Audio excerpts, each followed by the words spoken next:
అమ్మవారి ఆత్మార్పణ దినోత్సవ సందర్భంగా ఈ రోజు గాజువాకలో వేంచేస్తున్న శ్రీ వాసవి కన్యకా పరమేశ్వరి అమ్మవారికి విశేష పూజ, లక్ష పుష్పార్చన ప్రత్యేకంగా చామంతి పూలతోనే చేసి మా భక్తులను ఆకట్టుకొని అమ్మవారు చేసిన త్యాగ నిరతికి మేము దీనిగా భక్తిపూర్వకంగా ఈ పూజలకు నిర్వహిస్తున్నాం. అలాగే సాయంకాలం కుంకుమ పూజలు కూడా నిర్వహిస్తున్నాం. ప్రతి సంవత్సరం కూడా ఆత్మార్పణ దినోత్సవం ప్రత్యేకమైన ఘనంగా జరిగింది. ఈసారి ప్రత్యేకత ఏంటంటే రాష్ట్ర ప్రభుత్వం దీన్ని అధికారికంగా ప్రకటించి వారు అమ్మవారి ఆత్మార్పణకు నిలయమైన పెనుగొండలో ఆయన రాష్ట్ర ప్రభుత్వ లాంఛనాలతో అమ్మవారిని గౌరవించుకోవడం మా ఆదివాసీ జాతికే గర్వకారణం. దానికి ప్రత్యేకమైన ధన్యవాదాలు రాష్ట్ర ప్రభుత్వానికి తెలుపుతున్నాము.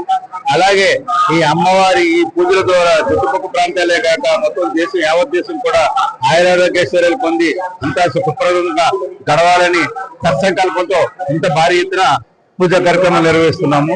దానికి ప్రత్యేకంగా ధన్యవాదాలు అందరికీ తెలుపుతున్నాం. ముఖ్యంగా మీడియా మిత్రులు దీని ద్వారా తీసుకెళ్లి ఈ శాంతి సౌభాగ్యాలు ప్రజలకు కలగాలని ఆశిస్తూ మీకు కూడా ధన్యవాదాలు తెలుపుతున్నాం.